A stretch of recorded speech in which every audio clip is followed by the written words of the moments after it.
before he became the eternal symbol of tyranny, before his name echoed as a curse across nations. Johann Schmidt was just a boy who grew up in the ruins of despair, molded by cruelty, war, and a world that showed him no compassion. His life was not destined for kindness. His life was destined for darkness. Born in a poverty-stricken village in Germany in the early 20th century, Schmidt's earliest memories were marked by hunger, loss, and abuse. His parents, crushed under the weight of poverty and despair, treated him with contempt rather than love. Some accounts tell of his mother dying in childbirth, while others recall a father who despised him, calling him weak, unworthy of survival. Whether myth or truth, the stories share one common thread. Johann Schmidt was denied the warmth of humanity from the very start. Alone and unwanted, he roamed the streets as a beggar, witnessing firsthand the cruelty of mankind. Hunger carved into his bones, hatred planted itself in his heart. He discovered quickly that to survive, he had to be ruthless, taking food, stealing coin, hardening himself against pity. And in those formative years, the seed of the Red Skull was planted. But fate did not leave him in obscurity. His path would collide with a rising storm, Adolf Hitler's ascension to power. Where the world saw a dictator, Johann Schmidt saw opportunity. Hitler, too, recognized something in the boy, not just desperation, but ambition, cruelty, and the potential to be molded into a weapon of terror. In Schmidt, Hitler saw his own reflection. It is said that Hitler personally took Johann under his wing, grooming him as a protege, testing his loyalty, his ruthlessness, his hunger for power. Johann passed every test with merciless precision. In him burned a desire not just to serve, but to dominate, to carve the world in his image, to become fear itself. Thus was born the Red Skull. The crimson mask, carved into the likeness of death itself, became his eternal identity. To the world, it was a face of horror. To Johann Schmidt, it was liberation. The mask freed him from the boy who once suffered, replacing him with a man who would make the world suffer instead. But the mask was more than just a symbol. It was a declaration. Johann Schmidt was no longer a man bound by weakness or poverty. He was now the embodiment of fear, the weapon of tyranny, the executioner of freedom. Where the Nazis sought power, the Red Skulls sought dominion. Where Hitler dreamed of conquest, Schmidt dreamed of eternity. He would rise beyond the shadows of his master. He would not just enforce tyranny, he would become its everlasting face. The world had seen tyrants before, but few ever embodied the very face of evil as Johann Schmidt.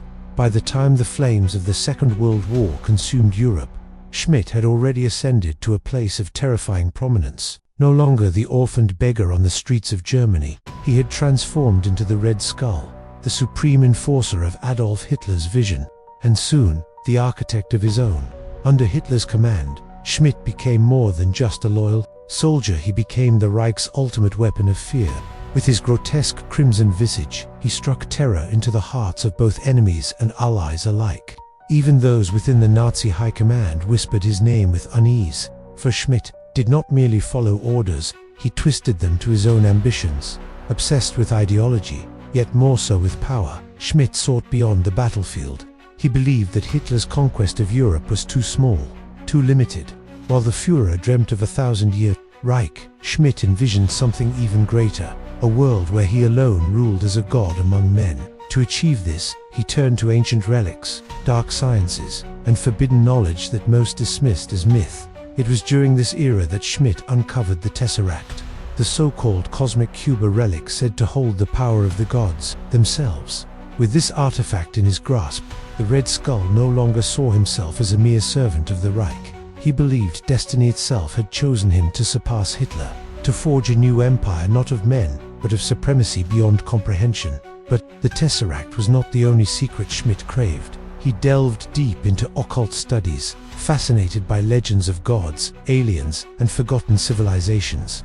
While others in the Nazi Party mocked his obsession, Schmidt pressed on with ruthless determination. He ordered scientists to create weapons, far beyond human comprehension, machines that could alter the course of the war and reshape the future of the world. And yet, in his rise, Schmidt created enemies beyond number. Among them, one would rise as his eternal opposite, Steve Rogers, the man who would become Captain America. Where the Red Skull represented tyranny, fear, and cruelty, Captain America embodied hope, freedom, and resilience. Their inevitable clash was not merely a battle of soldier versus soldier, but of ideologies, divisions for humanity's future colliding on the battlefield. The Red Skull relished this challenge. He saw Rogers not as a nuisance, but as validation of his own destiny. A champion of freedom, Schmidt would sneer, "Then let the world see that freedom is weak." In his mind, Captain America's existence gave greater meaning to his own.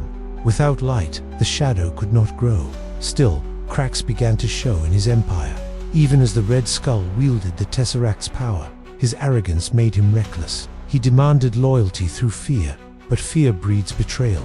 Many within Hydra, the secret organization he had forged from the Reich's ashes, began to wonder if Schmidt truly served the cause or only himself. The more power he amassed, the more isolated he became. To his enemies, he was a monster. To his allies, he was a tyrant. To himself, he was already a god in the making. By the height of the war, the Red Skull had positioned himself not only as Hitler's weapon, but as his successor. In secret, he dreamed of a world where the swastika would fall, replaced by a far more terrifying banner, the emblem of the skull. The war raged on, and every battle brought him closer to the inevitable showdown with his destined rival. The Red Skull had risen from nothing to become the face of fear itself. But in reaching for the divine, he set himself on a collision course with forces even he could not control.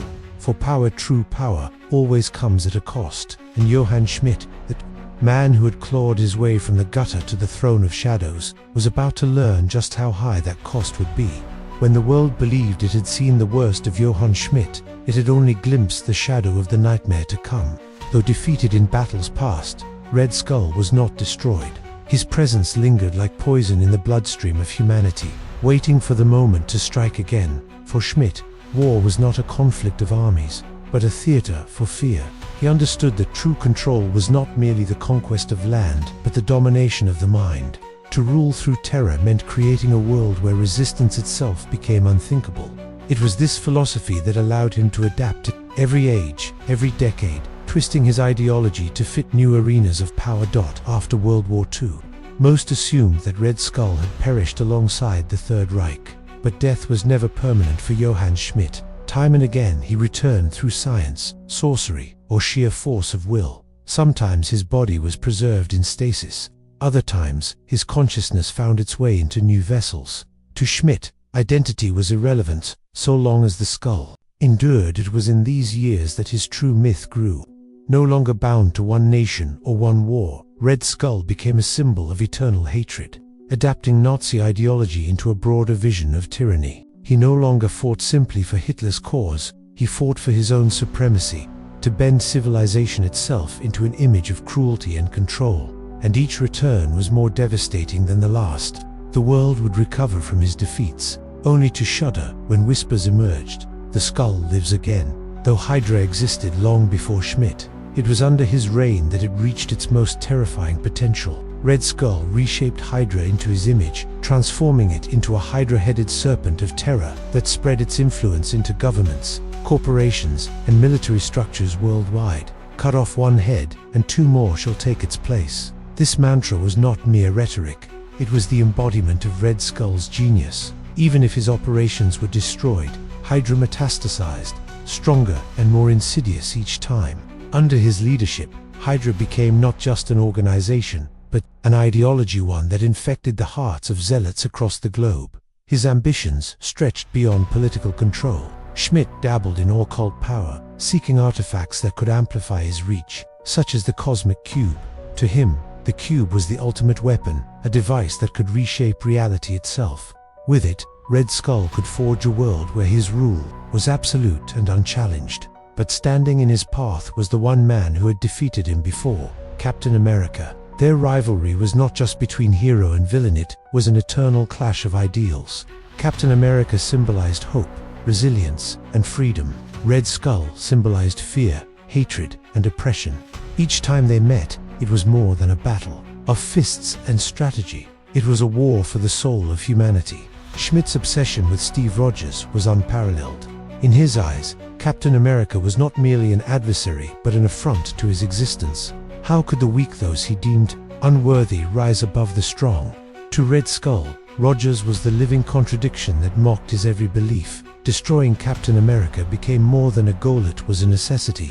And yet, no matter how close he came, victory always slipped through his grasp. This failure only deepened his rage, fueling a cycle of hatred that would never end. What made Red Skull truly terrifying was not his power or his armies, but his ability to endure.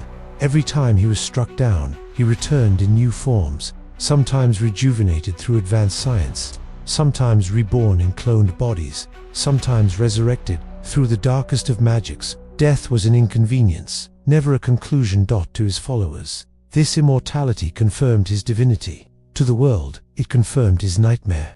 Johann Schmidt was not just a man, he was the embodiment of hatred itself, a poison that could not be eradicated. And so, Hydra thrived in the shadows, waiting for the moment when their master would rise once more.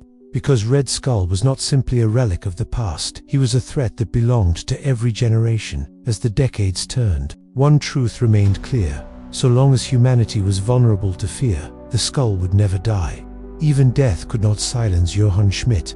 For most villains, the end is final. But Red Skull was not simply a man, he was an embodiment of ideology, a twisted force of willpower fused with hatred so profound that it transcended time itself. His legacy lived not just in his own body, but in the countless disciples who carried on his vision of domination. And when science and sorcery intertwined, even the grave proved incapable of holding him.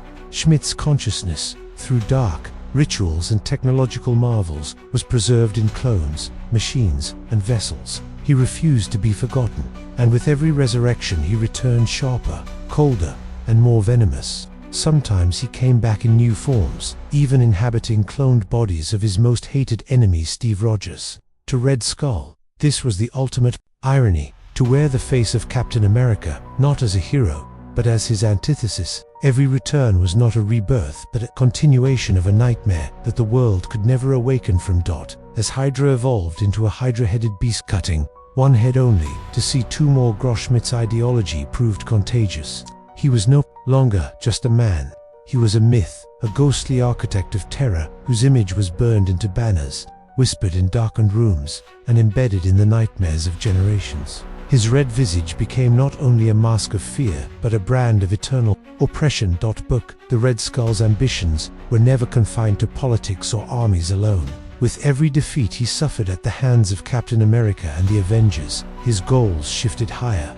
He sought cosmic artifacts, tapping into powers that dwarfed even the might of Earth's greatest champions. From the cosmic cube to fragments of celestial energy, Red Skull desired not merely to conquer nations but to reshape reality itself. He envisioned worlds sculpted in his image, universes ruled by his hand, freedom obliterated in the shadow of his eternal reign. His schemes brought him face to face with not only Captain America but also the Avengers, X-Men, and even cosmic entities. He battled across battlefields drenched in war and across dimensions fractured by chaos. Each time, his defeat seemed inevitable, yet each time he found a way back more cunning, more relentless, more terrifying. For Red Skull, persistence was not about victory but about inevitability. He believed the future belonged to him, whether through Hydra's armies, advanced technology, or the corruption of mankind itself.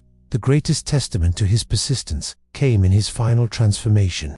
When Red Skull ascended to wield the powers of the cosmic cube, he became something far beyond mortal. His thoughts bent reality, his will carved landscapes, his hatred burned across existence. For a moment, he was not simply a man with a red skull, but a god of tyranny. Yet even then, Steve Rogers stood against him not as a super soldier, but as a symbol of everything Red Skull could never destroy. The cube slipped from his hands, the godhood shattered, but his essence remained, waiting.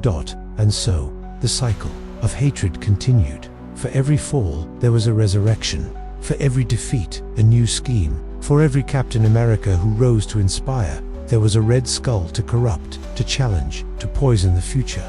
They were eternal opposites, locked in a dance older than nations, a hero who embodied freedom and a villain who embodied fear. In the end, Johann Schmidt achieved a twisted form of immortality. His body could die, his schemes could fail, but his idea endured. The Red Skull was not merely a man with a crimson face. He was a reminder that evil does not die, easily, that it lurks in the shadows, waiting, watching, whispering. His legacy was a question, a threat, and a prophecy, that as long as there is freedom, there will always be those who wish to crush it beneath the weight of tyranny. The world would never forget the name, Johann Schmidt, and the legend of the Red Skull. Immortal hatred would echo through eternity.